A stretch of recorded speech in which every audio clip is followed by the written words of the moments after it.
एक ज्ञानवर्धक कहानी। चोरों का महत्व। देश के आर्थिक अध्ययन या सर्वे में चोरों का बहुत बड़ा योगदान होता है। करीब 1000 वर्ष पहले विदेशी हमलावर आया करते थे, धन दौलत लूटते थे और चले जाते थे। इससे यह मालूम चलता है कि करीब 1000 वर्ष पहले देश खुशहाल था, तभी तो लूटने वाले हमलावर दूर दूर से आते थे। करीब 100 बरस पहले डकैतियां होने लगी थी। डाकू आते थे और सब कुछ लूट कर भाग जाते थे। उसके बाद छीनने की वारदातें बढ़ने लगी। राह चलते लोगों के पैसे छीन लेना आम हो गया था। भैंसे, गाय, अन्य पशु, सोना, मोहरें, अनाज, सब कुछ ही आने वाले जबरदस्ती छीन छीन कर ले जाने लगे। फिर युग बदल गया। नए जमाने में नई चीजें लूटी जाने लगी। खेतों से ट्रांसफार्मर और बिजली की तारें चोरी होने लगी। चोरों ने गलियों से बिजली के मीटर चोरी करने शुरू कर दिए थे। एक दिन हमारी गली से भी 4 मीटर चोरी करने की कोशिश की चोरों ने, लेकिन फिर भी तारें तो ले ही गए, मीटर वो खोल नहीं सके थे। इसका मतलब देश की आर्थिक स्थिति ठीक नहीं है। इसने चोरों का भी टाइम टेबल ही खराब कर दिया। क्या मालूम अब चोर अलग अलग शिफ्टों में काम करने लगे हों। आज नए प्रकार के चोर कुछ ज्यादा ही हैं। ये चोर सिस्टम के साथ मिलकर काम करते हैं।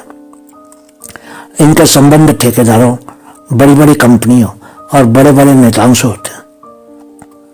ये लोग सरकारी पैसा, सरकारी अनुदान, राशन, सहायता, सड़कें, मकान, पुल, स्कूल और कॉलेज, अस्पताल और स्वास्थ्य केंद्र इत्यादि कागजों पर ही चोरी कर लेते हैं।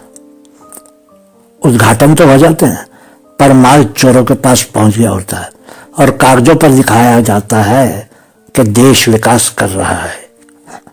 ये नए चोर सबसे खतरनाक है, क्योंकि इनमें से शायद ही कभी कोई पकड़ा जाता है, क्योंकि पुलिस, अदालत और कानून के रक्षकों का भी इनको साथ प्राप्त होता है।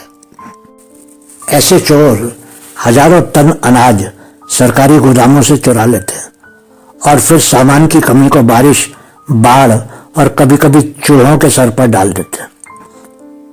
किडनी चोरों के बारे में तो आपने बहुत कुछ सुना और खबरों में ही देखा होगा। हाँ, याद आया, निर्वाचनों का मौसम चल रहा है, जरा ध्यान रखिएगा। वोट चोरी करने वाले हजारों चोर आपके आसपास घूम रहे हैं।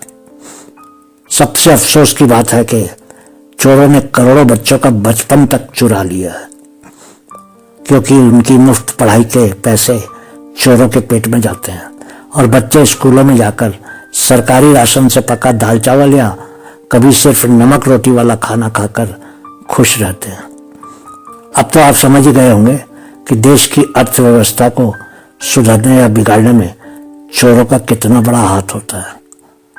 लाखों करोड़ के बजट में से 3-4 लाख करोड़ बड़े आराम से अलग अलग प्रकार की चोरियों से इन चोरों के पास पहुंच जाते हैं और फिर नेता विरोधी पार्टियों पर सिर्फ इल्जाम लगाते लगाते ही अगले 5 साल तक शासन करने लगते हैं और 5 साल में अपने हिस्से की चोरियां कर लेते हैं और फिर अगले निर्वाचन के बाद विपक्ष में बैठने को तैयार हो जाते हैं। हमारे देश को चोरों और चोरियों का अनुभव हजारों वर्ष से है, लेकिन हम अपनी संस्कृति और पुराने रिवाजों को कैसे त्याग सकते हैं। अरे हाँ, याद आया, हमारे यहाँ के चोर तो मंदिरों और अन्य धार्मिक संस्थाओं से अरबों का चढ़ावा तक चोरी कर लेते हैं। तो देखा आपने हमारे जैसे देश में चोरों का कितना महत्व है। भले ही उनको कहने को मान्यता नहीं मिलती, और अगर चोरों को मान्यता मिल गई तो फिर वो चोर कैसे कहलाएंगे, जरा सोचिएगा। बहुत बहुत शुक्रिया।